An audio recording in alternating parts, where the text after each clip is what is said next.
Buenos días, profe. Buen día, profe. Ya voy a abrir acá, les voy a compartir un ratito mi pantalla.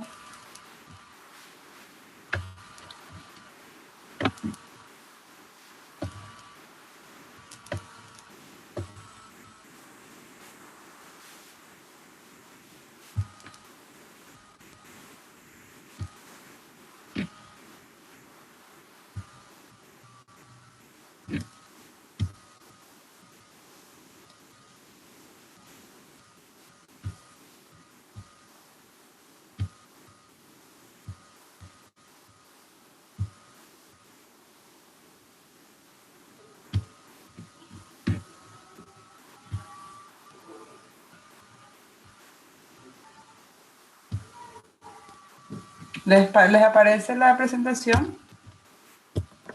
Sí, profe. Bueno, hoy vamos a empezar con lo que es farmacología de las enfermedades infecciosas. Vamos a iniciar con estos módulos ya propiamente de la farmacología para luego ir hablando de los antibióticos, ¿sí? En cualquier momento me pueden interrumpir para hacer preguntas. Profe, ¿qué capítulo es? Es el capítulo... es el primer capítulo de la parte de infecto del Flores. Está en la página 1080, más o menos está en la página 1180.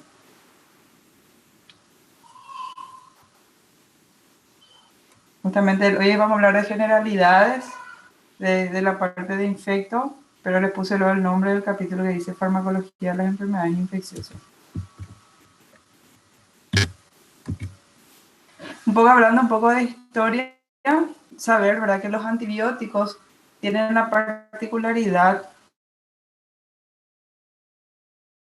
de eliminar el organismo infectante sin en donde sea posible, ¿verdad?, lesionar a las células infectadas. Entonces siempre se crearon agentes que tenían una acción sobre estos organismos para buscar y que no lesionen las células del ser humano. Esto se logra, ¿verdad?, mediante las diferencias biológicas que existen entre las células. Recordar que muchos microorganismos, bacterias, virus, tienen totalmente diferente, ¿verdad?, la forma y la composición, por lo cual pueden actuar estos agentes. En 1936 se inició con las sulfonamidas, que eran unos iones metálicos, pero lastimosamente eran tóxicos tanto para los agentes infecciosos como para el organismo humano. Y en 1941 Alexander Fleming logra identificar algunos microorganismos y dar así origen a lo que serían las penicilinas. Y así da origen, digamos, a varias corrientes de cómo crear agentes infecciosos, donde tenemos dos formas que hasta hoy generalmente se están utilizando, que es primero la modificación de moléculas a partir de los núcleos esenciales de los antibióticos originales, es decir, se agregan, por ejemplo, una unión amonio o se agregan otros anillos carbonados y así se van modificando las moléculas para hacer, digamos, antibióticos más potentes o antibióticos con mayor espectro, que les voy a explicar lo que es enseguida. Y la otra forma es hacer la síntesis de nuevas moléculas. Para manejar algunos conceptos, como les dije, tenemos que saber lo que es espectro antibacteriano, antivírico o antifúngico. El espectro es el conjunto de agentes patógenos que van a ser afectados por la actividad del fármaco, es decir, sería todo el conjunto de agentes que va a abarcar ese antibacteriano. Por decir, por ejemplo, ¿verdad?, porque nosotros vamos a hablar de grupos de antibióticos después. Vamos a hablar de beta-lactámicos, vamos a hablar de aminoglucósidos, y cada uno de esos grupos tiene un conjunto de agentes que cubre y eso es el espectro antibacteriano. La cantidad de gérmenes que elimina o que controla ese fármaco. Y también tenemos que saber lo que es la resistencia. Cuando se habla de resistencia, significa que los gérmenes desarrollaron mecanismos que disminuyen o que eliminan la acción de los agentes antiinfecciosos. Generalmente cuando hablamos de de bacterias que son resistentes a un antibiótico, significa que la concentración máxima, que ya habíamos hablado en farmacocinética, perdón, de dicho antibiótico, por ejemplo, cuando nosotros hablamos, cuando yo les dije, ahora la concentración máxima, había una concentración mínima eficaz. Vamos a ver que en los antibióticos esa concentración mínima eficaz tiene otro nombre. Y cuando hay una resistencia significa que estas bacterias, por más que se llegue a esa concentración máxima, no se suspende su crecimiento bacteriano. O sea, este antibiótico, cuando el germen tiene resistencia, ya no puede eliminarlo o controlar el crecimiento de esas bacterias. Generalmente esta resistencia está dada por la capacidad que tiene el ADN de pasar, sea por mutación espontánea o de traslocar esta mutación del ADN de un microorganismo a otro.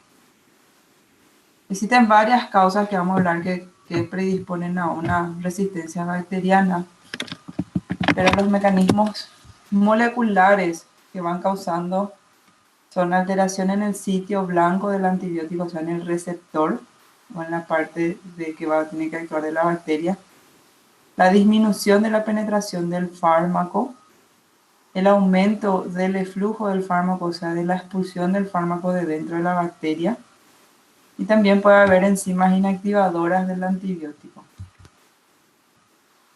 Entonces, estos términos que yo le estoy dando es porque cuando uno va a elegir, hoy vamos a hablar más de antibióticos que de los otros agentes, cuando uno va a elegir un antibiótico, tiene que elegir el apropiado, sea de forma empírica. Empírica significa de que nosotros no tenemos comprobado cuál es el germen que está causando la infección, pero nos guiamos por la clínica, por el sitio de infección, y dirigido es cuando sí ya tenemos, por ejemplo, un cultivo con un antibiograma.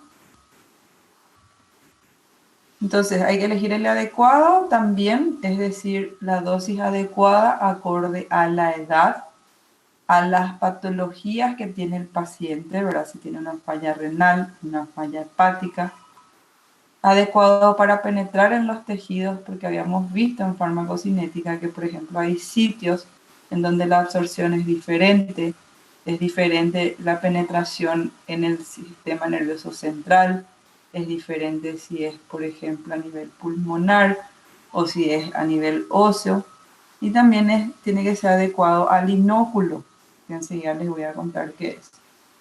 Y también tiene que ser una elección óptima dependiendo de las características del paciente. Si el paciente es un niño, si es un neonato, si es un anciano, si es una embarazada. Y para entender esto tenemos que saber que los antibióticos tienen distintos mecanismos de acción.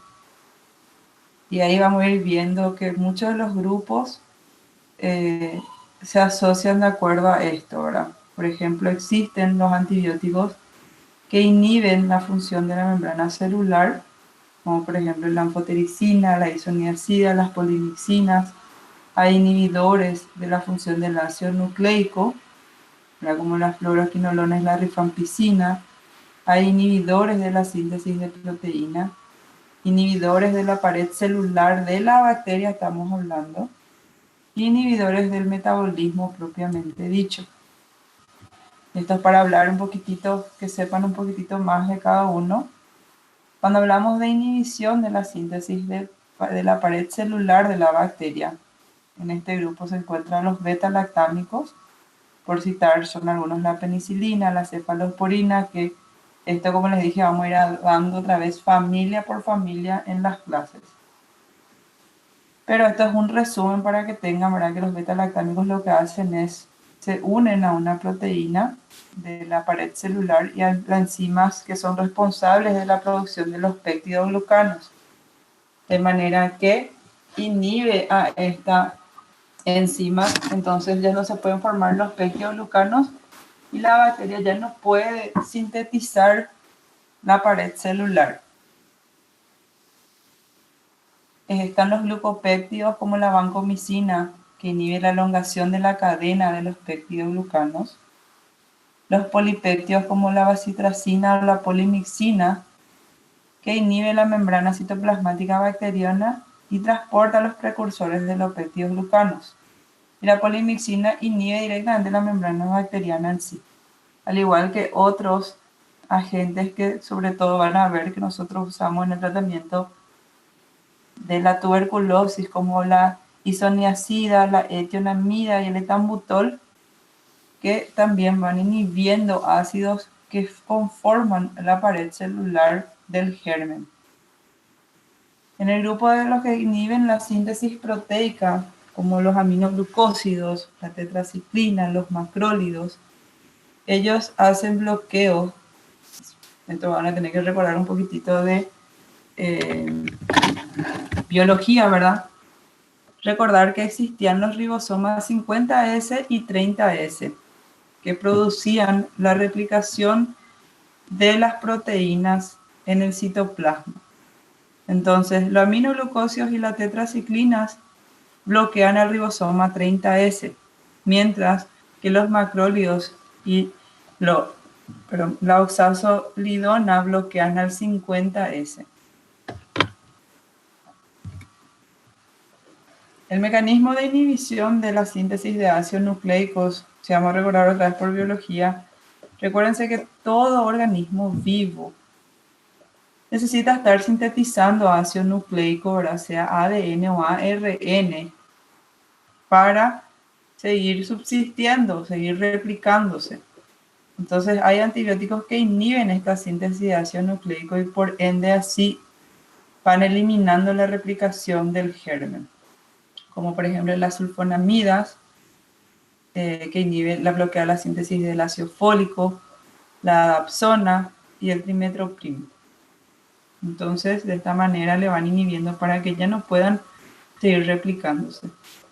Y también existen los antimetabolitos, ¿verdad? Que se van uniendo a ciertas enzimas y van bloqueando su acción. También tenemos que saber que además de esas acciones que cada antibiótico puede tener una acción determinada en una parte del germen, saber lo que significa una actividad bactericida y una actividad bacteriostática. Bactericida significa que ese antibiótico, ese fármaco, produce la muerte del microorganismo responsable de la infección. Bacteriostático significa que inhibe el crecimiento bacteriano, o sea, no le mata en sí al microorganismo que está causando la infección, pero inhibe que se reproduzca y que crezca. Entonces es importante saber esto porque muchas veces de esto depende saber cuánto tiempo tenemos que dar la medicación y completar realmente. ¿Por qué? Porque sobre todo con los bacteriostáticos, si no se llega a una concentración óptima y si el tiempo no es óptimo, entonces el microorganismo que causa puede volver a recuperarse y a multiplicarse. Y con los bacteriostáticos hay mayor riesgo de que se genere esa resistencia que les comenté, ¿sí? Entonces, para diferenciar un poquitito, algunos gérmenes bactericidas que matan realmente al microorganismo están los aminoglucósidos, la bacitrocina, las cefalosporinas, los monobactámicos, las penicilinas, las quinolonas. Y los bacteriostáticos, que es decir, que inhiben su crecimiento, pero no le matan al microorganismo, está el cloranfenicol, la clindamicina, la eritromicina, nitrofurantoína, tetraciclinas y el trimetoprim. Entonces, si ustedes esa curva que ven, si nosotros hablamos del crecimiento de colonias de bacterias en el organismo, la raya amarilla sería el crecimiento logarítmico si no hay un antibiótico en el cuerpo del ser humano, ¿verdad? Con un antibiótico bacteriostático, ustedes ven cómo esa curva hace un dibujo plano, el azul. Va creciendo y después se mantiene en una concentración la cantidad de bacterias. ¿Por qué?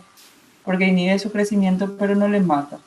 Sin embargo, con el bactericida van creciendo las colonias, uno empieza a tomar el antibiótico y esto sí le elimina. Entonces, estas actividades, sobre todo la actividad bactericida, depende del mecanismo de acción y se puede dividir otra vez en concentración dependiente y en tiempo dependiente las actividades bactericidas. Otros factores que van a contribuir para que un fármaco efectúe su actividad es el tipo de germen y en qué fase de crecimiento están los gérmenes. Si la concentración alcanzada en el lugar de infección es óptima o no. Esto es, vamos a hablar otra vez de lo que habíamos hablado en la clase pasada, que es la fase de equilibrio del antibiótico. El tamaño del inóculo que tiene que afectar y el tiempo de acción. Y ahí les voy a explicar lo que es el efecto post-antibiótico. O sea, los fármacos bactericidas tienen un efecto que permanece incluso un tiempo después de haber terminado el antibiótico. Y hay también ciertas características que a ustedes les quiero explicar porque ustedes van a ver, ¿verdad? Que dice que un fármaco puede ser bactericida o puede ser bacteriostático dependiendo de ciertas cosas. Y así mismo es. Por ejemplo, los beta-lactámicos solamente son bactericidas en la fase de crecimiento activo de la bacteria. Por eso dice ahí que depende del tipo de germen y su fase de crecimiento. Mientras que las polimixinas son bactericidas, o sea, le van a matar al germen en cualquier fase del que esté el germen, sea de crecimiento, de replicación, de multiplicación, igual va a actuar como bactericida. Y el antibiótico bacteriostático puede ser bactericida en determinadas condiciones favorables, por ejemplo con los macrólidos. Recuerden que los macrólidos inhibían al ribosoma 50S. Entonces, si justo cayó en la concentración mínima inhibitoria del antibiótico en el momento en que estos microorganismos están haciendo su replicación, que es cuando se usa el ribosoma 50S, y si inhibe toditas las colonias bacterianas en ese momento, ahí sí un macrólido va a actuar como bactericida. Ahora, lastimosamente uno no puede decir cuando empieza una infección, bueno, este es el momento en que toditos están en fase de crecimiento, no, pero por la clínica, por la microbiología, eso se puede estimar y generalmente de ahí es que uno sabe que, por ejemplo, dependiendo los días de enfermedad, o los días de síntomas, es o no efectivo tal o cual antibiótico. Porque justamente esos días de enfermedad nos dan una idea de en qué fase de crecimiento están esas colonias bacterianas. Y acá está lo que les había dicho. Si ustedes se acuerdan, esta curva siempre va a diseñar la farmacocinética de los fármacos en sí. Con los antibióticos, como les dije, lo que va a cambiar son estos dos términos, que son la concentración mínima inhibitoria, que sería similar a la concentración mínima eficaz, solamente que para entendernos, la definición de la concentración mínima inhibitoria es la menor concentración del antibiótico que es capaz de inhibir el crecimiento de 10 a la 5 potencia de bacterias en 1 ml de medio de cultivo después de 18 a 24 horas de incubación. Obviamente todos estos datos se sacan hechos en laboratorio en cápsulas de Petri y se hace su equivalencia en el cuerpo humano.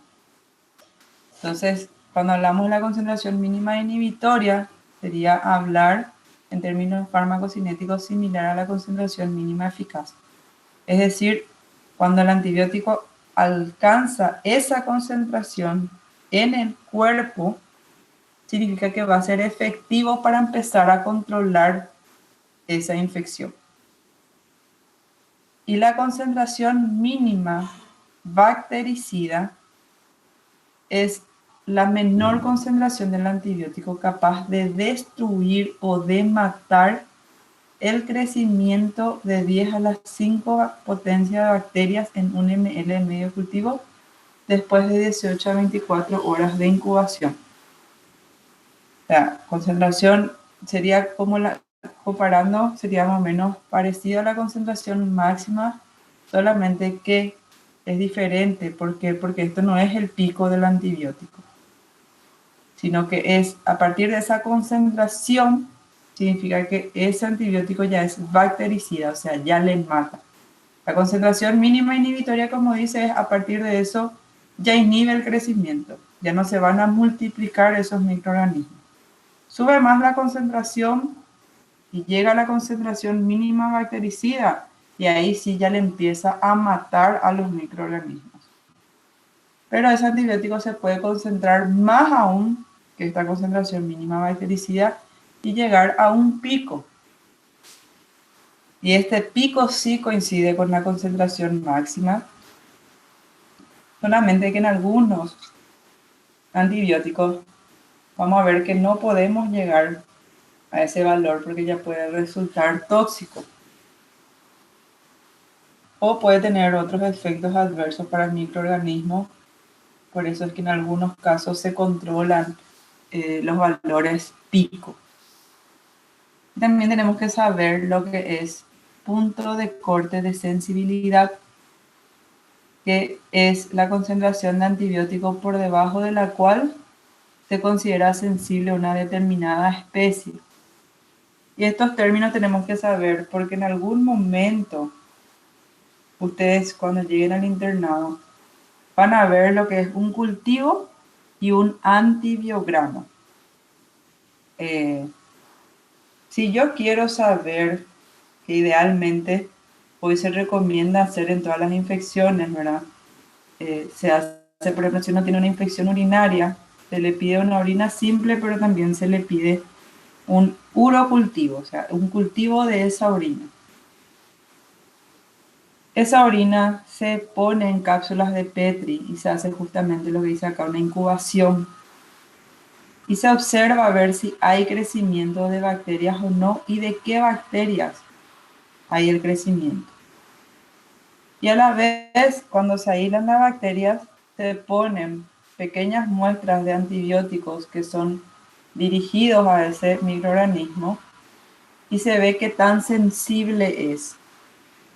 Y ahí es donde se establece este punto de corte de sensibilidad. ¿Por qué?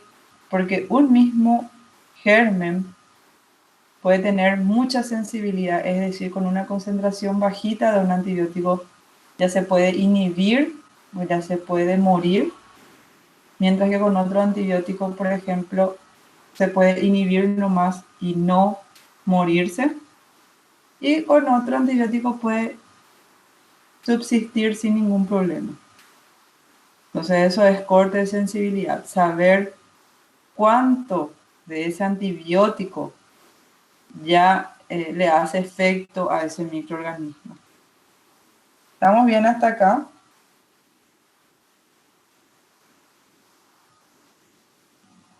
Sí, ¿Se profe. entienden los conceptos? Sí, profe. Sí, profe. Entonces, como le había dicho, la acción bactericida puede ser concentración dependiente o tiempo dependiente. Cuando hablamos de una acción bactericida, concentración dependiente, la acción bactericida es más rápido cuando la concentración máxima es más alta. Y el pico que se obtiene, que vemos en ese gráfico, y secundariamente el área bajo la curva, tienen una relación directa con el éxito clínico, independientemente que después la concentración caiga por debajo de la concentración mínima inhibitoria. Significa que la acción de este fármaco, así como dice, va a depender de su concentración. O sea, son fármacos que generalmente alcanzan una concentración alta y tienen un amplio efecto post-antibiótico. Significa que todavía tienen una acción después de que se suspenda la toma. El objetivo farmacodinámico de este tipo de fármacos es que la concentración máxima, ¿verdad? Es bien alta por encima de la concentración inhibitoria mínima, o podemos decir también que el área bajo la curva con relación a la concentración inhibitoria mínima es muy alta.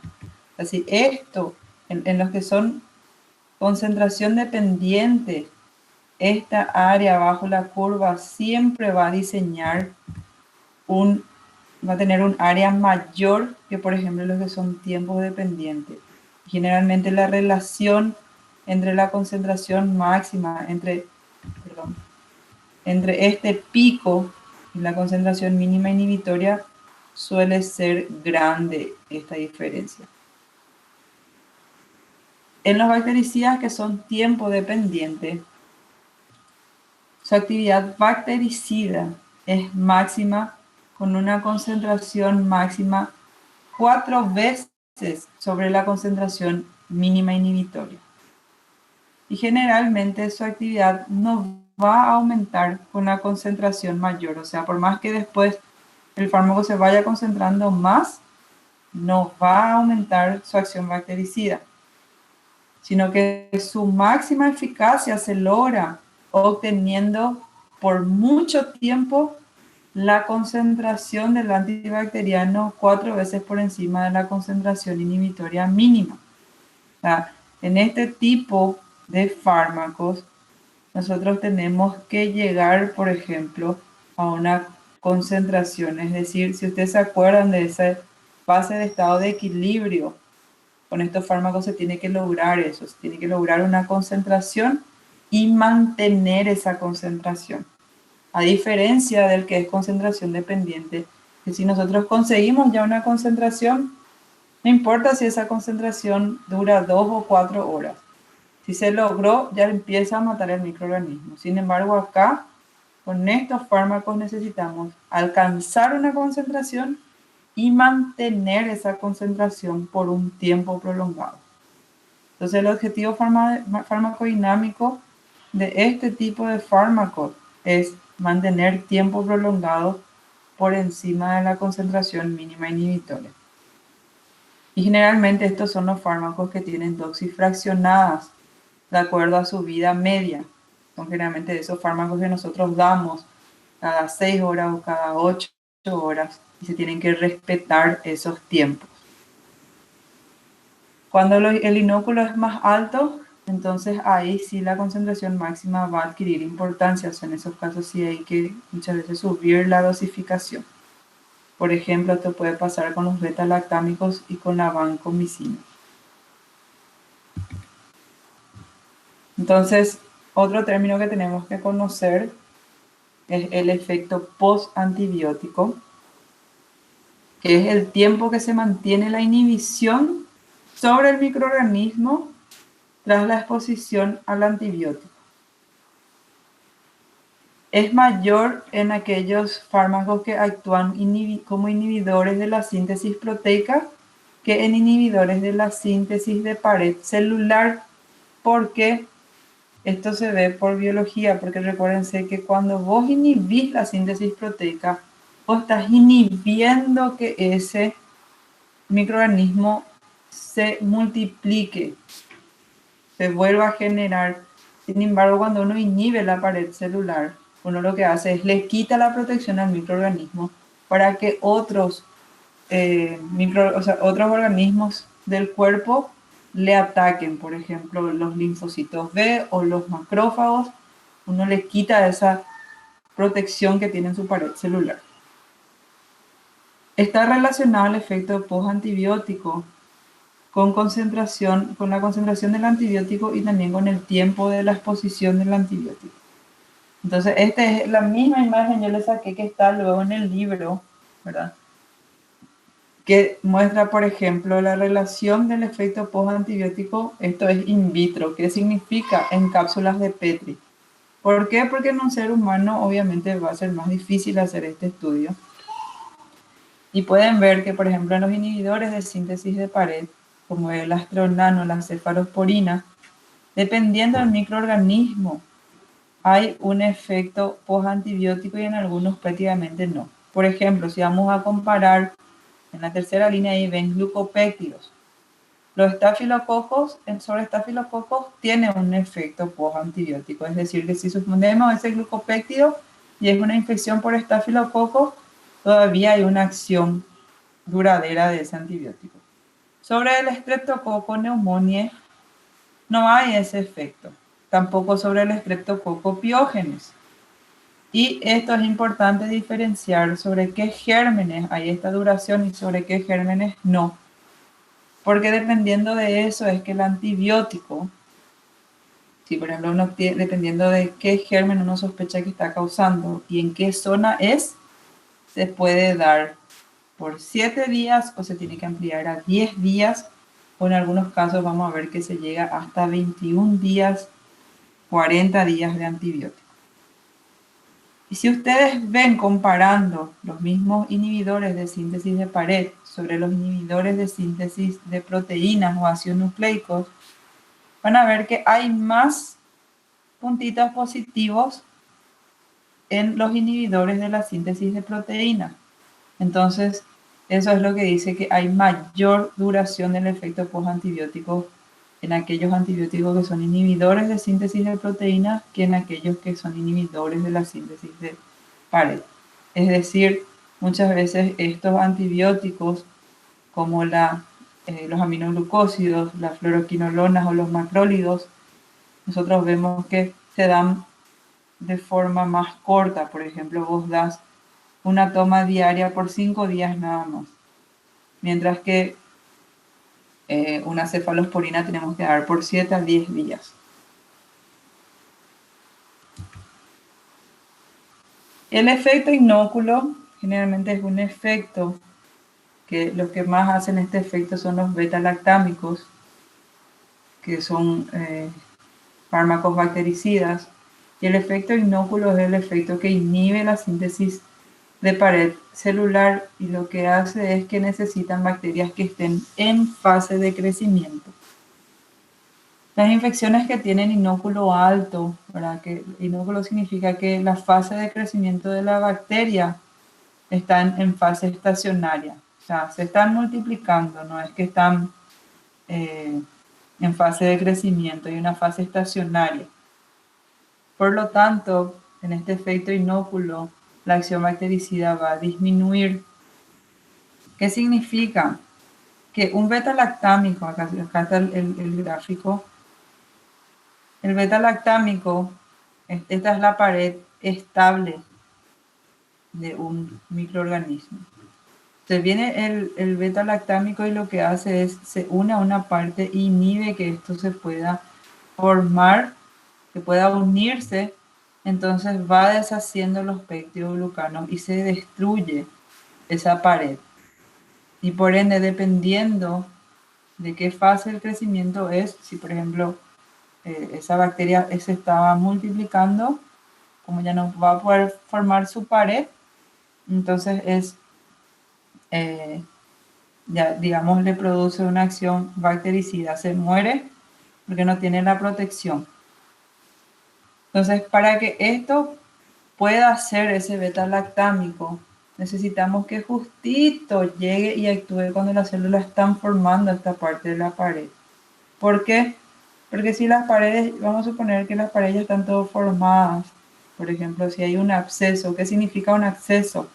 Un absceso es cuando las bacterias ya hicieron toda su acción y justamente el cuerpo está tratando de eliminarles y ahí forma la pus, ¿verdad? O sea, se le controla a la bacteria en un lugar, es como que la encierran, pero no la están pudiendo eliminar, justamente porque ellos ya formaron toda su pared. Entonces, en ese caso, por más que el beta-lactámico es bactericida, no va a poder hacer su acción bactericida, va a disminuir su acción.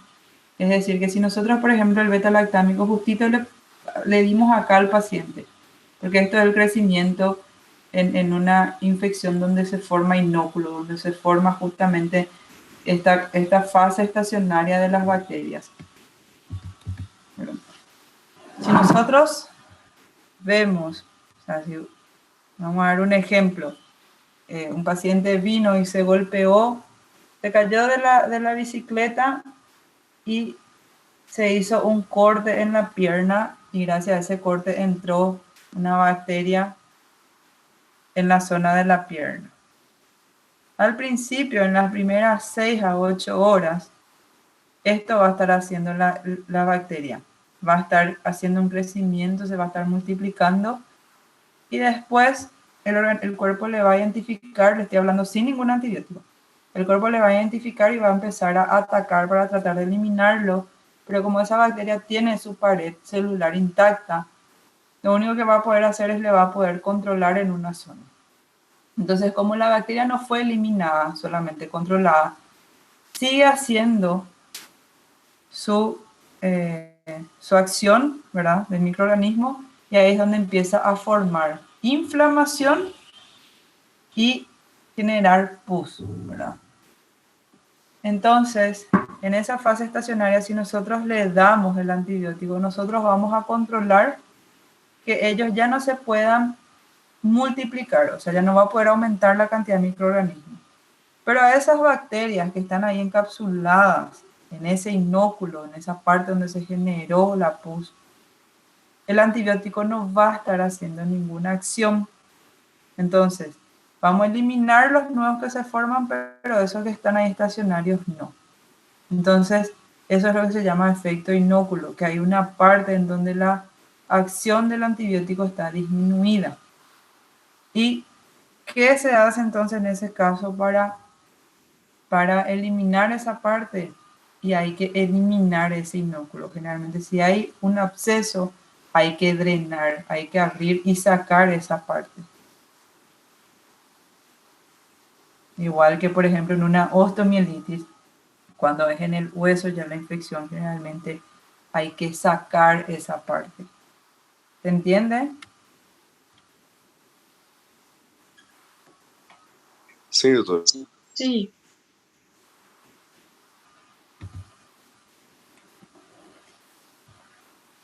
Vamos a volver un poco perdón, a lo que son las resistencias bacterianas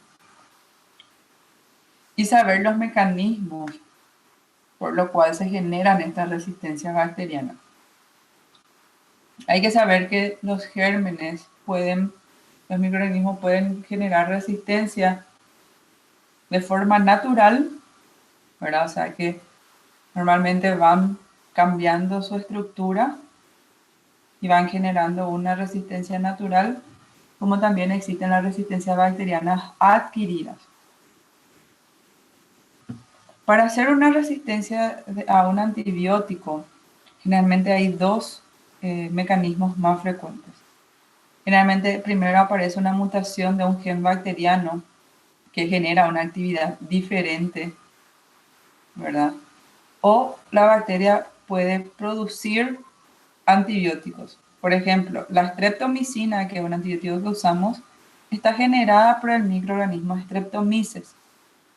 Entonces, vamos a ver más adelante que hay ciertos antibióticos que pueden inhibir la acción de otro antibiótico. Entonces estas bacterias pueden producir un antibiótico que le inhiba al antibiótico que tiene que actuar sobre él. Estos son los mecanismos que más utilizan in vivo, ¿verdad? O sea, de forma natural las bacterias o microorganismos para generar resistencia. Esta mutación y la movilidad de la información genética en las bacterias son los mecanismos clave para que haya una aparición y diseminación de esta resistencia al antibiótico. Es decir, recuérdense que las bacterias son microorganismos que tienen una multiplicación celular rápida. Entonces, ellos hacen una mutación y esa mutación se puede pasar de forma muy rápida, inclusive más rápido que un cambio, por ejemplo, en el cuerpo. Entonces, van a ver que existen estrategias diferentes también, o sea, pueden modificar distintas partes en donde generan esta resistencia. Entonces, hablamos que el antibiótico generalmente se tiene que fijar al receptor de la bacteria para hacer su acción. ¿Qué pueden hacer entonces las bacterias para ir generando esta resistencia? Ellos pueden mutar ese receptor. Entonces, el antibiótico va a ir para actuar sobre esa bacteria, no encuentra ese receptor y no va a poder hacer su acción. Pueden modificar al antibiótico, es decir, el antibiótico va a unirse al receptor, va a ingresar dentro de la bacteria y esta bacteria va a fabricar una enzima y va a cortar o modificar el antibiótico, entonces el antibiótico ya no va a poder hacer su acción. Otro mecanismo es volverse impermeable a ese antibiótico, es decir, la bacteria cierra los poros, entonces el antibiótico ya no puede penetrar. Y otro mecanismo es expulsar al antibiótico, es decir, deja que se una al receptor, penetra el antibiótico, pero tiene una forma de hacer una aspiración y le elimina, le expulsa otra vez al antibiótico antes que haga su acción. ¿Y por qué nos preocupa esta resistencia? Porque esta resistencia es lo que haya que surjan nuevas enfermedades infecciosas, que generalmente son un poco más agresivas a veces y aparecen y generalmente se propagan estos mecanismos de resistencia. Es decir, inclusive puede agarrar una persona, tener un nivel de resistencia, pasar a otra persona y esa persona volver a tener mayor resistencia aún. Entonces la capacidad para tratar las enfermedades infecciosas habituales va cambiando. Significa que muchas veces pueden haber gérmenes para los cuales, porque nosotros normalmente tenemos un antibiótico de primera elección para ese germen. Si no funciona ese, se prueba otro. Entonces, ¿qué está pasando? Que si se va haciendo resistencia y va mutando esta resistencia, en algún momento puede llegar a faltarnos un fármaco que le haga frente a ese microorganismo. Entonces, ya no vamos a tener antiinfecciosos eficaces para muchos tratamientos médicos de referencia. ¿Y qué va a causar eso? Muerte y discapacidad en las personas.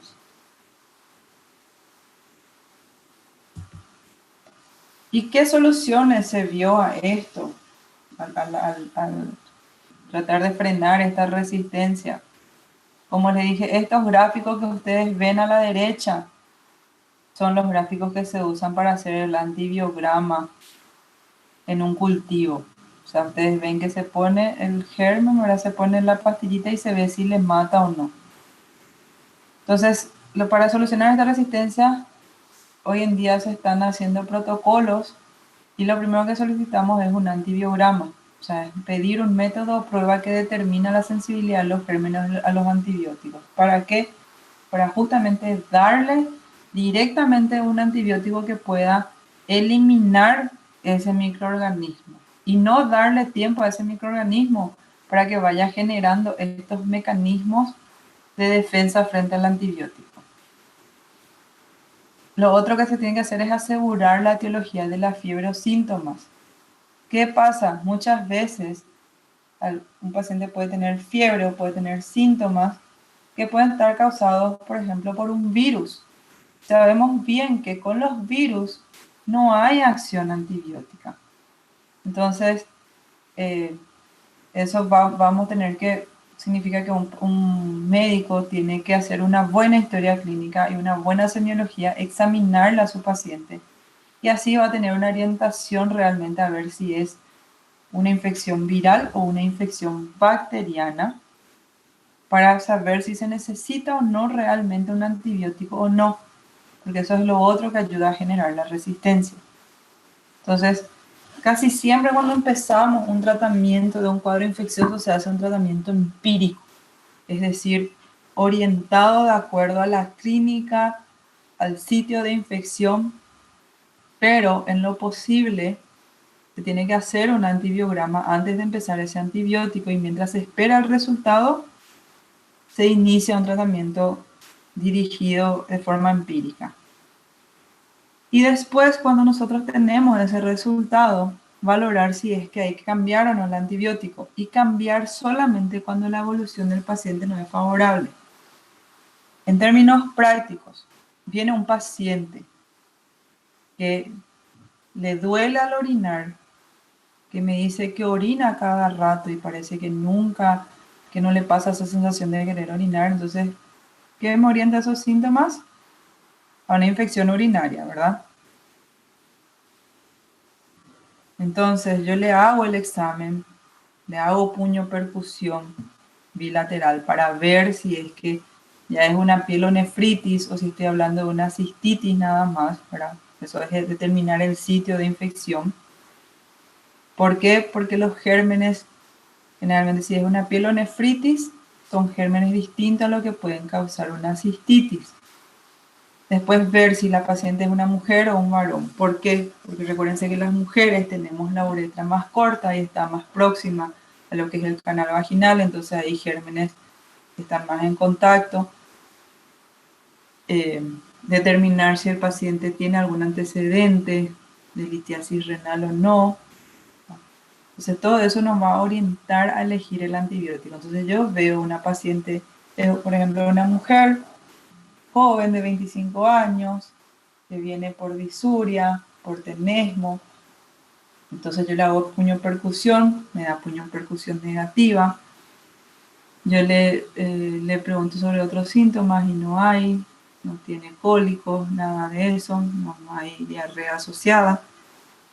Lo más frecuente de pensar es que esta mujer está teniendo una infección urinaria, una cistitis a E. coli, que generalmente es lo más frecuente en la zona. Entonces, lo que puedo usar en primer lugar es la ciprofloxacina, que es lo que cubre una Escherichia coli. Le pido una orina simple y un urocultivo, y una vez que se toma la muestra, le empiezo la ciprofloxacina. Ese urocultivo demora por lo general de 48 a 72 horas en darme el resultado.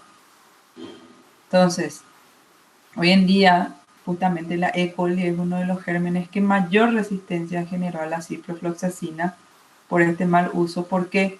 Porque muchas personas tenían infección urinaria y ya tomaban nomás la ciprofloxacina sin consultar, y tomaban 2-3 días, no llegaban al tiempo que tenían que llegar, y entonces la Escherichia coli fue generando esta resistencia. Entonces yo tengo un antibiograma 2-3 días después y veo si es sensible a la ciprofloxacina, y si no es, le cambio, por ejemplo, a nitrofurantoína o algún otro, una cefixima. ¿Se entiende? Sí, profe. Lo otro también es, como les dije, ahora ver el sitio de infección, porque esto condiciona el fármaco, la dosis y la vía de administración. No es lo mismo tener, por ejemplo, una celulitis que tener ya una infección a nivel óseo. La concentración mínima inhibitoria va a depender también de la irrigación del tejido, ¿verdad? La capacidad de difusión del fármaco en función a su liposolubilidad y su grado de ionización, y también la inactivación del fármaco debido a la presencia de pus o fibrina. Esto, por ejemplo, determinar bien en algo donde vamos a ver esta diferencia es, por ejemplo, en un pie diabético. ¿Por qué? Porque el pie diabético puede tener una obstrucción arterial, entonces la irrigación no es lo mismo. Puede tener un compromiso en hueso la difusión del fármaco es diferente y ahí puede haber presencia de pus o de fibrina si hay, por ejemplo, tejido necrótico, eso se tiene que sacar para que el antibiótico pueda ir actuando bien. También la edad, recordar que la edad modifica las características farmacocinéticas del producto o puede variar la sensibilidad del paciente frente a las acciones tóxicas. ¿Por qué? Porque recuérdense que, por darle un ejemplo, los bebés tienen un pH en el estómago más bajito, ¿verdad? La secreción hacia el estómago es menos. Entonces, la streptomicina y el cloranfenicol pueden ser más tóxicos en ellos. Por lo que le había hablado en farmacocinética que hay fármacos que se pueden ionizar más cuando es menos ácido ese medio. Entonces a ellos no siempre podemos darle todos los antibióticos que están. Y también tener en cuenta que la función renal, la función hepática, que son generalmente los órganos que más intervienen en la eliminación del fármaco, también van a alterar la posible resistencia o no. Y en los niños que están en crecimiento, saber que hay órganos en desarrollo como el óseo y el dentario, a los que ciertos antibióticos se pueden unir y pueden causar deterioro en el crecimiento. Entonces, ¿qué es lo que pasa? Este antibiótico, este fármaco, hace una interacción con el paciente. Desde que uno le da una dosis administrada, empieza la farmacocinética. Que recordemos que la farmacocinética era lo que el cuerpo le hace al fármaco. Entonces se administra esto, se adquiere una concentración plasmática.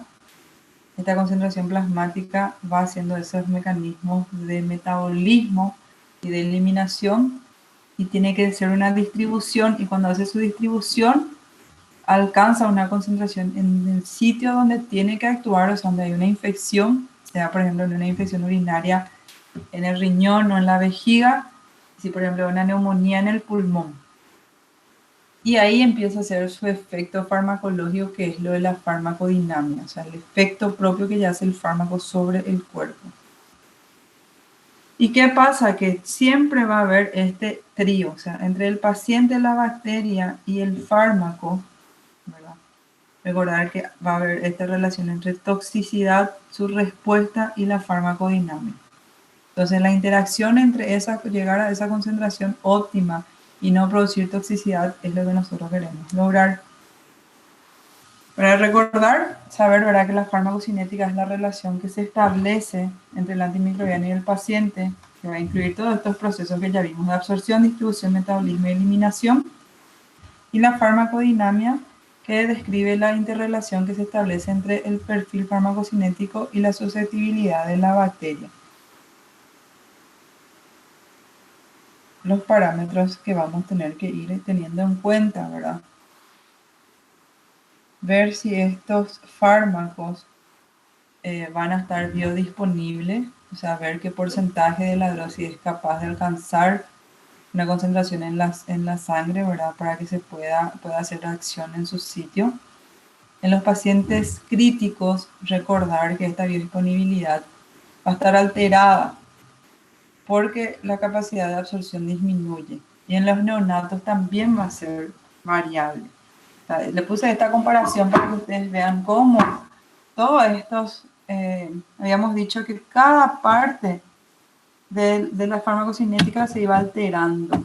Y en las infecciones, generalmente las poblaciones más susceptibles son el paciente crítico, aquel que ya se chocó, que ya está en una sepsis, y los bebés o los neonatos, ¿verdad?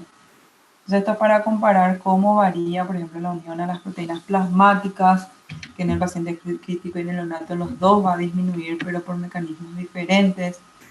El volumen de distribución en el paciente crítico y en el neonato son mayor porque tienen mayor cantidad de agua extracelular o de formación de tercer espacio. el metabolismo del fármaco va a estar disminuido en ambos, la vida media de eliminación va a estar aumentada y el clearance renal puede ser variable en un paciente crítico. Por ejemplo, el paciente crítico puede estar con una falla renal o por ejemplo, en un principio puede aumentar su eliminación de renal, mientras que en un neonato va a estar disminuido. Esto es para que vean cómo se tiene que tener en cuenta tanto la edad como el estado y las características del paciente cuando se va a decidir un tratamiento. Recordar de vuelta un caso especial que el sistema nervioso central.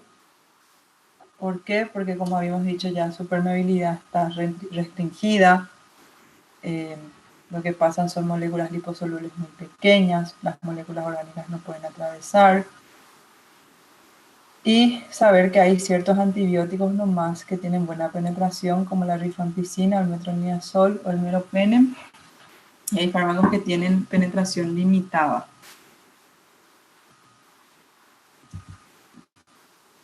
Antes de hablar de las situaciones especiales, podemos tomarnos un receso de 10 minutos.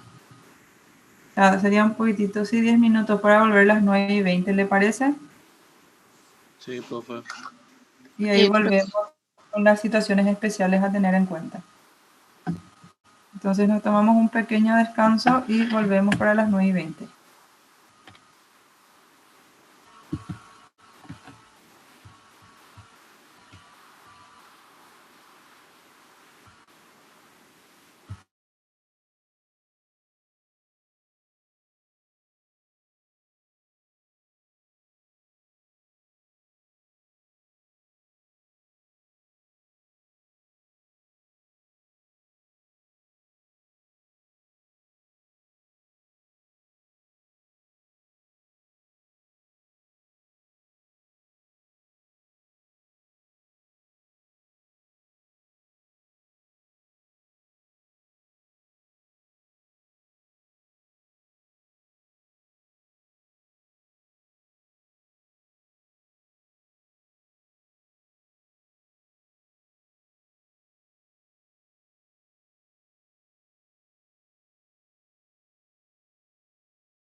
Estamos de vuelta.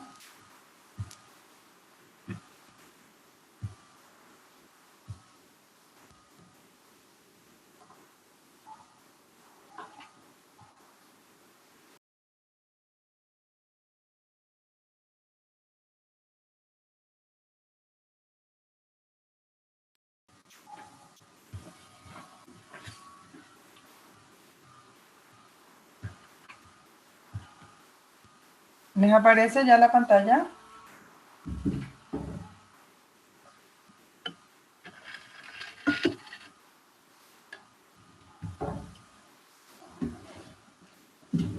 ¿Me pueden avisar si se pudieron ya conectar y si le aparece la pantalla? Sí, profe. Sí, Sí, profe. profe. Sí, profe, se puede. Bueno, entonces ahora vamos a empezar a hablar en algunos casos a tener en cuenta especiales en estas generalidades de los fármacos antiinfecciosos. Tener en cuenta que en el embarazo y la lactancia hay ciertos antibióticos que no vamos a poder usar, ¿verdad? O que no son tan recomendados. ¿Por qué? Porque, por ejemplo, las penicilinas, las cefalosporinas, la eritromicina, ellos, por ejemplo, no causan teratogenia, que es malformaciones en el feto, y se pueden usar con seguridad.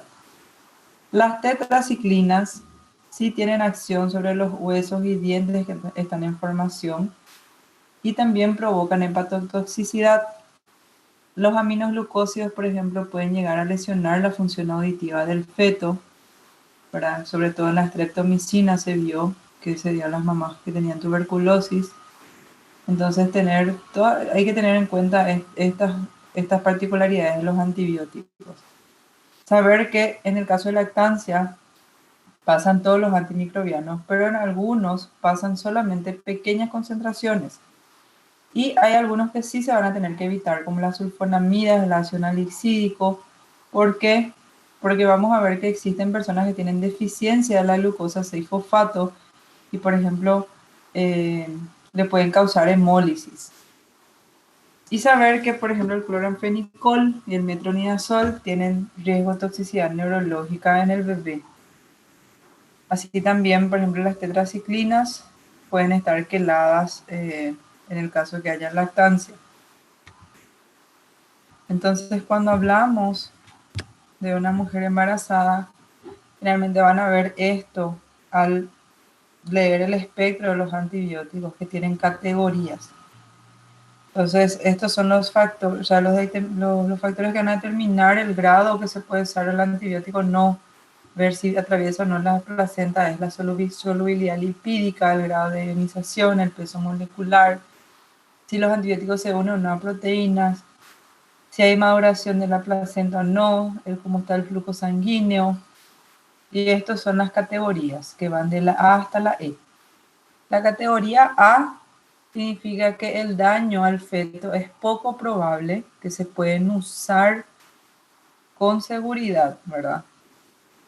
En una categoría B significa que los estudios que se han hecho en animales no demostraron riesgo fetal, pero que no hay riesgo en mujeres gestantes, porque recuérdense que los estudios para bioética son pocos los que se permiten en embarazadas, porque son 2 vidas las que están en riesgo ahí. Entonces, en el grupo B generalmente significa que se puede usar, pero cuando hay mayor beneficio que riesgo. En categoría C significa estudios que en animales ya se ve un efecto adverso en el feto, pero que no hay estudio en las mujeres. Y en caso de que el beneficio sea mucho mayor que el riesgo, se puede usar. Por ejemplo, si la paciente está en una sepsis y si no le hacemos algún tratamiento, puede significar la muerte de los dos. Una categoría D significa que existe datos de riesgo fetal humano, por lo cual el beneficio tiene que superar demasiado grande el riesgo. Mi categoría E es contraindicado sin ninguna duda en usar eso, ¿sí? Entonces, Categoría A significa que se puede usar sin ningún riesgo. Categoría B se usa con cuidado en determinados trimestres y tiene que tener mucho más beneficio que el riesgo. Categoría C más o menos es tener que usar solamente si es de extrema necesidad, al igual que la D. Y E es no usar en embarazo ni en lactancia. Entonces, acá, por ejemplo, les voy a dar esto solamente para que tengan un ejemplo ahora. Que la amoxicilina con el ácido clavulámico tiene una clasificación B. Significa usar solamente si el beneficio es mayor que el riesgo. Se usa en embarazo y también se usa en lactancia. Pero que sea categoría B significa que no hay un estudio para ver realmente qué actividad tiene, ¿verdad? Lo mismo pasa en el metronidazol, sí se puede usar en embarazo, pero no así en lactancia, porque recuérdense que es neurotóxico en el neonato. La doxiciclina, por ejemplo, es una categoría D, está contraindicado en el embarazo y se puede usar en la lactancia, pero con precaución. Y los aminoglucósidos, por ejemplo, todavía no tienen clasificación por la FDA, pero está contraindicado en el embarazo. ¿Por qué? Porque interfiere en la, como dije, en la audición del feto. Y en la lactancia se usa, pero con precaución. También recordemos que otro caso especial es la función renal. Recuérdense que prácticamente el 80% de los fármacos tienen una eliminación renal, sea por absorción, por filtración. Entonces, los antibióticos generalmente hay algunos que hay que ajustar de acuerdo a la función renal. Y este cuadro les puse como un ejemplo de algunos de ellos, ¿verdad? Porque son muchísimos. Es imposible que uno se sepa de memoria cuáles son los antibióticos que tienen que tener ajustes en función renal. Entonces, generalmente uno va a tener que tener, eh, nosotros generalmente tenemos nuestro Green Book, que ahí están todos los fármacos que tienen que tener la aclaración. Entonces, lo que sí tienen que saber es la fórmula para calcular el aclaramiento de creatinina de su paciente. Y generalmente estos son los fármacos, por darle ejemplo, como les dije, ¿verdad? Los fármacos se tienen que ajustar tanto en frecuencia como en la dosis. Como ven, por ejemplo, hay algunos que se da la misma dosis, pero solamente se cambia la frecuencia cuando hay un clearance disminuido, ¿verdad? Y hay algunos fármacos, como por ejemplo la ceftazidima con avibactam o con el tazobactam, que la dosis en sí varía de acuerdo al clearance, de creatinina. Y también saber que cuando el paciente se está dializando, la mayoría de ellos se tienen que administrar después de la diálisis. ¿Por qué? Porque cuando se hace diálisis hay veces que se usa un filtro, porque recuerden que la diálisis es hacer esa acción de depuración del cuerpo que el riñón ya no puede hacer, entonces hacemos con una máquina. Y muchas veces este filtro también elimina los antibióticos. Por eso es que generalmente todos se hacen post-diálisis. Cuando hablamos de función hepática tenemos que saber que así como hay fármacos que producen lesión hepática, pueden producir estos tres tipos de lesión, una lesión hepatocelular, una colestásica o una mixta, saber también que hay ciertos fármacos que nosotros tenemos que ajustar de acuerdo a si hay o no un daño hepático. Y acá están algunos ejemplos. Y acá es un poco más complicado que en el caso renal, porque en el caso renal, cuando nosotros empecemos a dar demos los fármacos en sí, vamos a ver los que tienen eliminación renal y ya vamos a saber que eso la mayoría va a tener que tener un ajuste. Pero con los antibióticos y la función hepática Muchas veces no hace falta que este fármaco tenga una eliminación hepática, pero si ya tiene ese primer paso hepático, puede necesitar un pequeño ajuste. ¿Y por qué se tiene que hacer estos ajustes cuando hay falla en la función hepática y en la renal? Porque recuérdense que ambos están implicados en la eliminación y en el metabolismo de estos fármacos.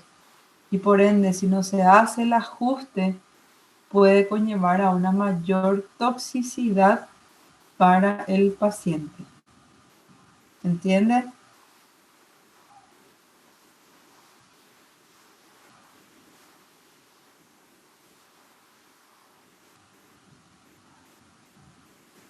¿Están ahí presentes?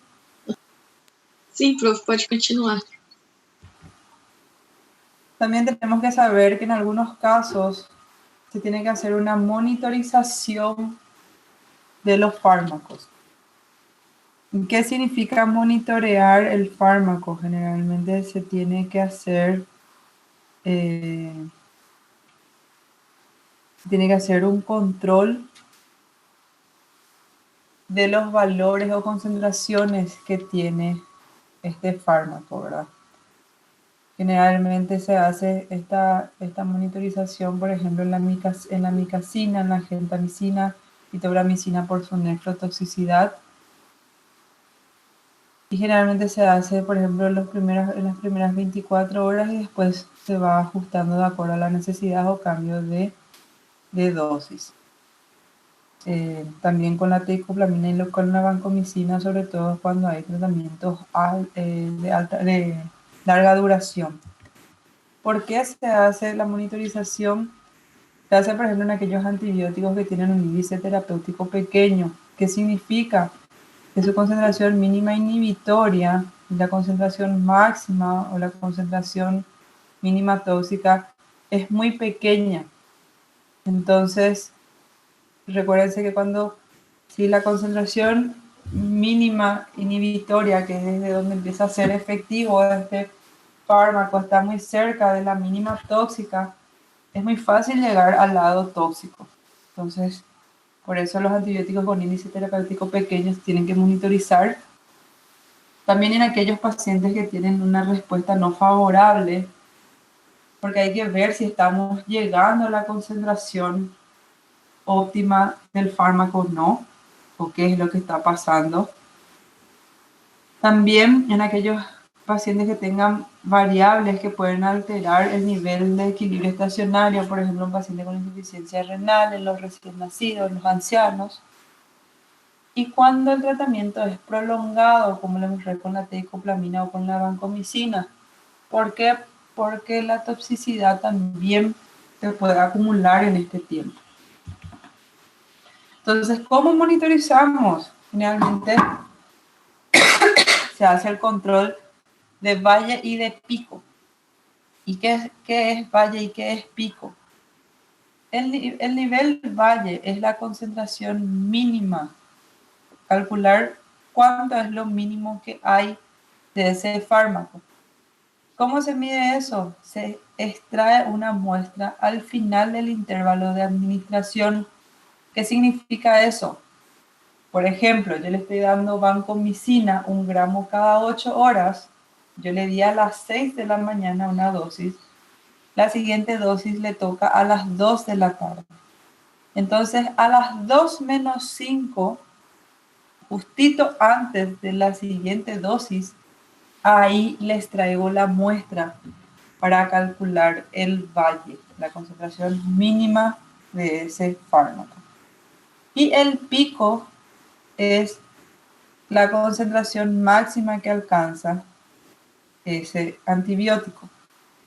Y generalmente se hace la extracción en el tiempo donde nosotros calculamos que va a estar en su concentración máxima.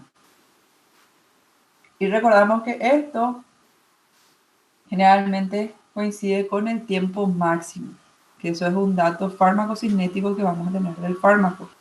¿Qué significa? Que, por ejemplo, la vancomicina, yo veo en su información, ¿verdad?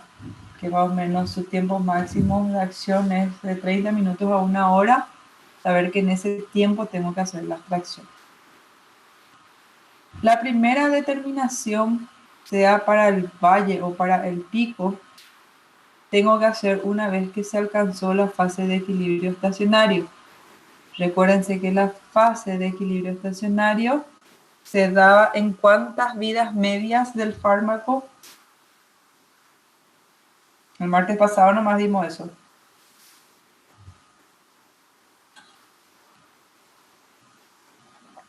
Cuatro a 5, profe. Muy bien. Entonces se hace el cálculo de 4 a 5 vidas medias de ese fármaco y ahí sabemos cuándo vamos a hacer la primera determinación. Que generalmente en la mayoría de los antibióticos se alcanza entre las 18 a 24 horas post inicio. Entonces, estos valores nos sirven para hacer la monitorización y saber que el nivel pico nos va a decir que, por ejemplo, saber si llegamos a un valor más alto o no sobre la concentración mínima inhibitoria.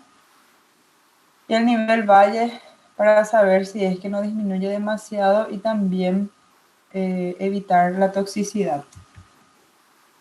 Otros factores a tener en cuenta cuando se indica un fármaco antimicrobiano, como les había mencionado, la peculiaridad genética.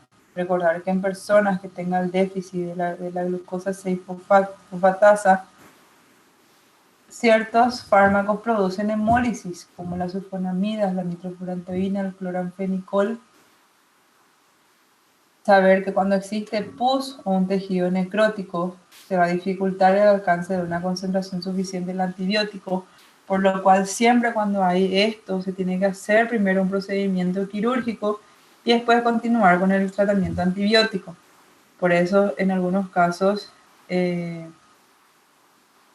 ridículo hablar, por ejemplo, de internarle a un paciente con un pie diabético por 20 días, darle un antibiótico si no se le va a hacer ninguna conducta quirúrgica si tiene, por ejemplo, un tejido necrótico. Porque el antibiótico nunca va a alcanzar su concentración suficiente en esa zona. Saber si hay algún proceso obstructivo o no, como una litiasis renal o biliar. ¿Por qué? Porque sabemos que estos procesos favorecen éstasis y que la bacteria siga creciendo. También dificulta la llegada del antibiótico al sitio de infección. La presencia de ciertos cuerpos extraños, como el material de sutura, alguna prótesis, algunos catéteres y sondas, por ejemplo, en un paciente internado, si está con una infección de vías urinarias, además de iniciar el antibiótico, hay que cambiar esa sonda, hay que quitar esa sonda si, por ejemplo, ya tiene varios días. Si, por ejemplo, hay una prótesis y justamente hay una infección a nivel de cadera, por ejemplo, muchas veces esa prótesis también se va a tener que cambiar. Y también saber que la presencia de microorganismos anaerobios reduce la actividad de algunos antibióticos, como por ejemplo los aminoglucósidos. Y recordarle acá, ¿verdad?, que existen causas por lo que puede fracasar un tratamiento antimicrobiano. Entre eso están por culpa del medicamento, del patógeno, del huésped o de la prueba de susceptibilidad. Pero el medicamento puede ser por un medicamento inadecuado, porque no hay una buena absorción, una penetración insuficiente, o una excreción o inactivación acelerada del metabolismo, la dosis no es adecuada, o la vía de administración no sea adecuada. En el caso del patógeno, si hay una superinfección, o sea, si hay más de un microorganismo, si hay una resistencia, o sea, una infección mixta generalmente, y solo se trató uno de los gérmenes. En el huésped, por ejemplo, si el paciente tiene una leucopenia, porque recuérdense que una parte, como les dije, por ejemplo, sobre los bacteriostáticos, una parte hace el fármaco y luego tiene que actuar el cuerpo. Si hay una pus que no se drenó o si hay retención de un cuerpo extraño infectado, como recién les mencioné. Y por prueba de susceptibilidad, si el informe de tu antibiograma, por ejemplo, fue errado, también te puede hacer fracasar el tratamiento. Y para asegurar algunos tratamientos es por lo que se hace esto. Se asocian los antibióticos. Y recordar que para hacer la asociación hay que buscar que los fármacos no sean antagonistas, es decir, que no se choquen al hacer la acción. Y en vez de sumar, que ellos se inhiban entre sí. La combinación de un antimicrobiano va a necesitar de vuelta que la evaluación clínica sea buena, porque así como tiene ventaja hacer la asociación, también implica riesgos. Significa mayor costo para el paciente, significa aumento de la resistencia si es que no se asocia bien, puede aumentar las superinfecciones y puede aumentar las reacciones adversas también. Como les dije, puede aparecer antagonismo. O sea, en vez de que vos sumes al asociar, vos elimines la acción de ambos antibióticos. Entonces, recordar estos términos para hacer la asociación de sinergia, por ejemplo, significa que cuando la acción bacteriana, sea bactericida o bacteriostática, de dos antibióticos, es mayor al asociar que de un antibiótico solo. Las combinaciones sinérgicas que se suman su acción generalmente son de aquellos fármacos que actúan a diferente nivel, como por ejemplo las penicilinas y los aminoglucósidos. Recuerden que uno actúa sobre la pared celular y el otro actúa sobre la inhibición de la producción de proteínas. La adición significa que cuando uno combina los medicamentos, el efecto generalmente es igual a cada uno, ¿verdad? De forma individual, pero como dice, es aditivo, o sea, le agrega un poco más. Entonces, se puede, por ejemplo, a veces combinar dos de la misma familia. Competencia significa cuando vos usás dos antibióticos, pero uno de ellos se vuelve más eficaz después de la asociación del otro. Uno, por ejemplo, es la penicilina con el cloranfenicol. El cloranfenicol le hace más eficaz a la penicilina. Y antagonismo es el fenómeno cuando un efecto de la droga es contrarrestada por el otro. Por ejemplo, un bactericida de la pared celular, como la penicilina, asociamos con un bacteriostático, como la tetraciclina, ¿verdad? Entonces, ¿qué hace la tetraciclina? La tetraciclina inhibe la síntesis proteica, entonces inhibe el crecimiento de la bacteria. ¿Y qué hace ahí? Le elimina la acción bactericida de la penicilina, porque esas bacterias ya no van a hacer el proceso de crecimiento. Entonces, justo ahí donde tiene que actuar la penicilina no va a poder actuar. Entonces, la antagoniza, es como si fuera que le elimina la acción. Y también hay la acción de indiferencia, que cuando uno combina el antibiótico, tiene la misma efectividad y la misma potencia que cuando se emplea un antibiótico solo. Entonces, ¿cuáles son las causas por las que se hacen asociaciones de antibióticos? Impedir la aparición de la resistencia, ¿verdad? No darle tiempo a la bacteria para que haga esos cambios que vimos. También en algunos casos se usa como terapéutica inicial, sobre todo en los pacientes que tienen una inmunodepresión, por ejemplo, un paciente que está post-trasplante o en un paciente que está con un cáncer y quimioterapia, en algunas infecciones graves, shock séptico, y también para ampliar el espectro de cobertura. En algunas infecciones mixtas, por decir, por ejemplo, puede venir un paciente que sufrió un accidente y tiene tanto una contusión pulmonar como tiene un traumatismo abierto de pierna. Generalmente se tiene que hacer una asociación de antibióticos porque son sitios diferentes con gérmenes diferentes lo que hay que cubrir. Y para producir sinergias. Y acá van unos ejemplos de sinergia. ¿Verdad? Por ejemplo, en infecciones por enterococos, la penicilina facilita que los aminoglucósidos penetren en la bacteria. Si es por Streptococcus viridans, hay una sinergia entre la penicilina G y la streptomicina o la gentamicina. En la Staphylococcus aureus, la rifampicina con la vanco. En la pseudomonas, los aminoglucósidos con la ticarcilina. Y en la Klebsiella, las cefalosporinas con aminoglucósidos. Antagonismos, que era inactivación de los antibióticos por otros fármacos, Acá hay, por ejemplo, como pueden ver, la mayoría son la asociación de bactericida con bacteriostático lo que producen mucho este antagonismo, porque como les dije, los bacteriostáticos pues impiden el crecimiento y la mayoría de los bactericidas actúan en ese momento del crecimiento de la bacteria. Entonces, ¿verdad? De tratar de no asociar la penicilina con el cloranfenicol o con algún macrólido y así sucesivamente. Esto yo les di nomás para que tengan también un ejemplo de cómo algunos fármacos no se tienen que asociar en este caso.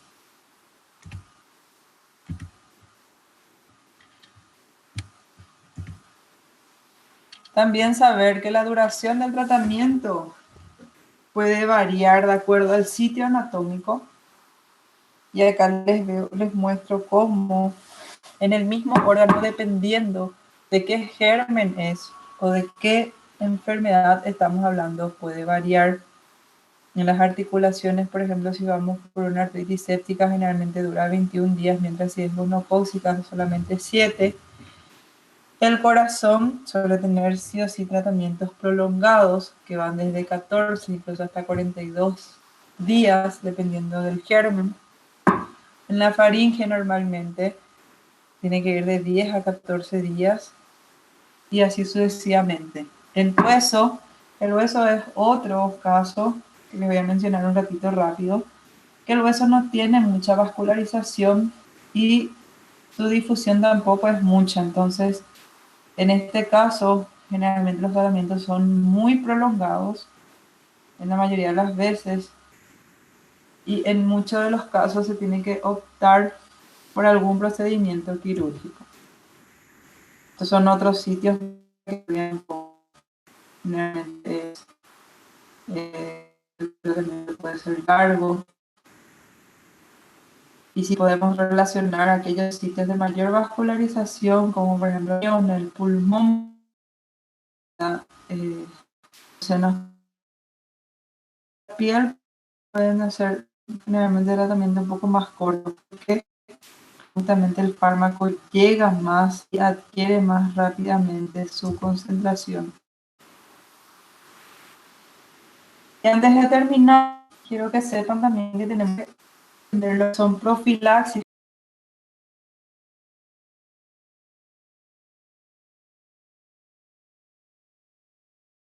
Antes de que haya una infección. Generalmente esto se hace para evitar la adquisición de patógenos externos o evitar, por ejemplo, el acceso de gérmenes a zonas estériles del cuerpo, como por ejemplo una infección de vías urinarias, de gérmenes que están en el tracto digestivo cuando se va a hacer alguna cirugía,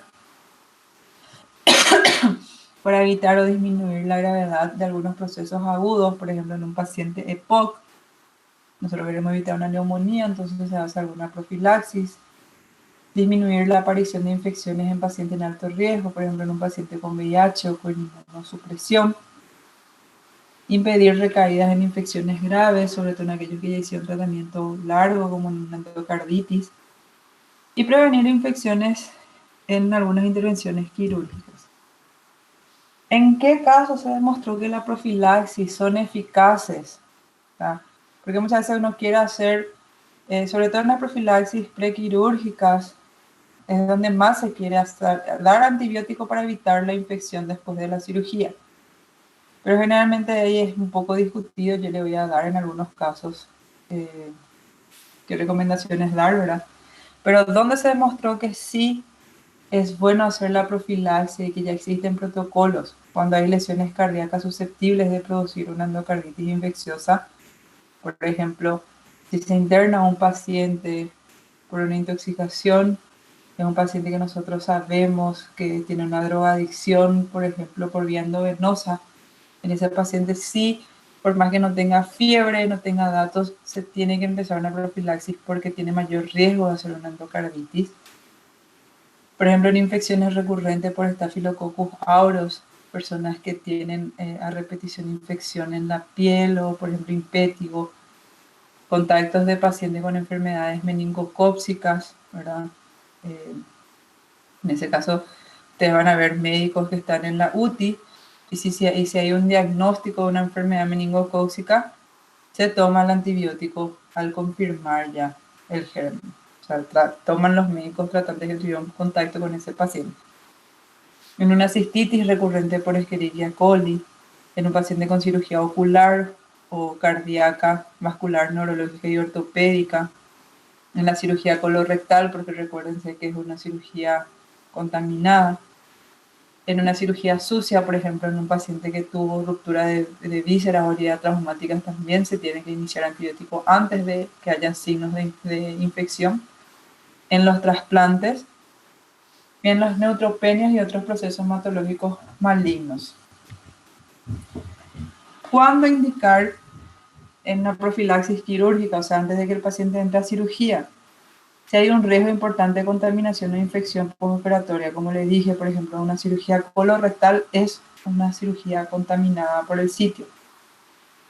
En algunas cirugías limpias y salvo excepciones, antes mencionado, no está justificada la profilaxis. O sea, si por ejemplo, en algunos casos, dependiendo del protocolo, hay veces que en la cesárea se indica y en algunos casos no se indica. Eso depende mucho de la seguridad del paciente, del cirujano en la asepsia del lugar. Se elegirá también el antibiótico teniendo en cuenta los gérmenes de la zona que se va a operar y de la mayor probabilidad en el lugar también. Es fundamental que en el momento de la intervención el antibiótico tiene que estar en su concentración eficaz. O sea, el médico tiene que saber que ese antibiótico se tiene que iniciar un día antes de la cirugía o unas horas antes de la cirugía para que la concentración ya esté óptimo en el momento de entrar a cirugía. ¿Por qué? Porque el objetivo de la profilaxis lo que uno quiere hacer es proteger durante la intervención y que en el postoperatorio inmediato ese paciente no haga una infección. Entonces, la administración del antibiótico se tiene que dar lo más breve posible, ¿verdad? Más inmediato al comienzo, pero también se tiene que reforzar la dosis. Les voy a dar un ejemplo. Como dije, si uno va a hacer una cesárea y sabe que esa cesárea es en un lugar limpio, no es una cesárea de urgencia, es una programada, puede no usar un antibiótico. Ahora, si por ejemplo es una cesárea de urgencia, que uno sabe que por ejemplo puede hacer un sangrado uterino y llegar a requerir una histerectomía, que es retirar el útero, y que esa cirugía se puede prolongar más tiempo con mayor riesgo de una infección, entonces diferente es. En uno se puede hacer, en el otro se debe hacer una profilaxis. No deben utilizarse también los antibióticos más potentes de entrada. Se tienen que usar los primeros recomendados para después también dar lugar a ir escalando si es que surge una infección. Y es importante tener un protocolo para las profilaxis. ¿Qué significa? Saber cuánto se tiene que dar, en qué horario, cuántas horas antes, por cuántos días. Así va a disminuir el gasto, se evita la resistencia y también se incrementa la eficacia de los antibióticos. Y saber que existen nuevas estrategias, por esto la resistencia, siempre se están buscando conseguir nuevos agentes antimicrobianos. Están buscando siempre descubrir nuevos medicamentos antiinfecciosos y lastimosamente en los últimos años todavía no se han descubierto ninguna clase nueva. Realmente las aplicaciones de la genómica van a darnos nuevas generaciones en el futuro, ¿verdad? Lo que se está buscando es modificar algunos fármacos que ya tenemos, inhibiendo los factores de virulencia, buscando inhibir las toxinas que producen, por ejemplo, como la inhibición de la toxina botulínica. También se están haciendo estudios en fagoterapia, es decir, generar células que puedan fagocitar a ciertos microorganismos. Y también les tengo que mencionar que se están haciendo algunos estudios con vacunas, ¿verdad? Así como las vacunas se van para los casos virales, se están buscando vacunas que puedan prevenir ya otros tipos de infecciones. para ir eliminando. ¿Por qué pasa esto? Porque en serio, con el uso indiscriminado de los antibióticos se fue generando mayor resistencia. Es por eso que, por ejemplo, acá en Paraguay, desde hace 3 años, ya se implementó la vigilancia y protocolos de uso de antibióticos. ¿Qué significa? Que no debería, le digo no debería porque se sigue vendiendo en algunos casos antibióticos sin receta, pero se tiene que vender el antibiótico solamente con receta y en la receta debe figurar los datos del paciente, el diagnóstico por el cual se da el antibiótico y por cuántos días se da ese antibiótico. Y les cuento porque esto es una ley que está vigente, que esas recetas deben tener una duración de no más de 7 días. Significa que si yo tengo la receta con fecha de hoy, me sirve hasta dentro de 7 días. Después la farmacia ya no tiene que aceptar, ya no puede venderme ese antibiótico. Saber que no existe una regla única ni fórmula máxima para usar un antimicrobiano. O sea, no existe un antimicrobiano ideal. No hay ninguno que no tenga peligro, pero generalmente el conocimiento que ustedes van a tener de la clínica y con la farmacología le va a permitir elegir un adecuado. Cuando ustedes van a seleccionar un antibiótico, tienen que conocer y tener en cuenta tanto las características de qué germen hay en el sitio de infección y los datos que tengan de ese paciente, ¿sí? Es imprescindible hoy en día que hagan cultivo las veces que puedan, porque es un arma muy valiosa tanto para ustedes como para evitar la resistencia. Siempre que puedan, un solo antibiótico. No utilicen fármacos que tengan el mismo mecanismo de acción y también recordar cuáles no tienen que combinar. En caso de que tengan sepsis grave, siempre preferir usar los bactericidas. No es bueno que cambien, por ejemplo, un antibiótico antes de 72 horas de haberle dado. O sea, si ustedes recetaron algo y el paciente tiene todavía fiebre, esperen hasta las 72 horas para cambiarlo. El único caso que van a cambiar antes es si el paciente empeora mucho clínicamente. Lo otro es, tienen de preferencia trabajar de forma estrecha con un laboratorio de microbiología. No usen un antimicrobiano si no saben su toxicidad. También aquellos que son muy tóxicos no se puede usar en ambulatorio, solamente en internados. Y si tienen un cultivo que tiene resistencia, pero se está usando y hay una respuesta satisfactoria, igual pueden continuar, tener cuidado nada más si le viene un cultivo con resistencia a eso. Para poder destruir a las bacterias, recordar que el antimicrobiano que actúa sobre la pared celular requiere que las bacterias estén en proliferación, por eso solo les recuerdo de vuelta para no asociar generalmente bactericidas con bacteriostáticos. Recordar que la resistencia bacteriana de tipo adquirido es producida más por las beta-lactamasas mediadas por plásmidos y en las gram negativas por beta-lactamasas mediadas cromosómicamente. Esto le va a dar conocimiento para que sí o sí siempre tengan en cuenta la duración del tratamiento y cada cuándo le van a dar al paciente. Recordar siempre que cuando van a hacer por profilaxis, tienen que evaluar si realmente amerita o no hacer la profilaxis. Y recordar que el último antimicrobiano que aparece en el mercado no siempre es el mejor, ¿sí? Y último consejo es, usen los antimicrobianos, pero no abusen de ellos. O sea, si tienen un cuadro infeccioso, pero no están seguros que es bacteriano, no se automediquen con antibióticos. ¿Alguna pregunta?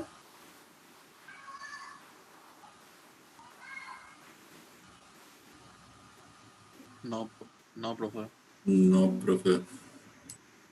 Bueno, como les dije, esta es parte general para darle una introducción. Traté de hacerle lo más claro posible. Si después me pueden pasar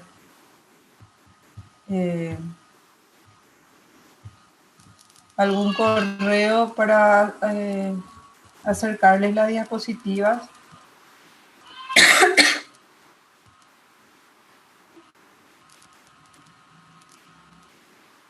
O si me pueden enviar algún número y les hago llegar por WhatsApp si necesitan. Entonces le agradezco, creo que llegamos justito hasta la hora y creo que van a seguir en estos días con los otros tipos de antibióticos. ¿Está bien? Entonces creo que es yo sé que está en 1180 más o menos el capítulo, no me acuerdo el número, pero es el primer capítulo de infectología, lo que dimos hoy. Entonces que tenga una buena mañana y nos vemos el próximo martes.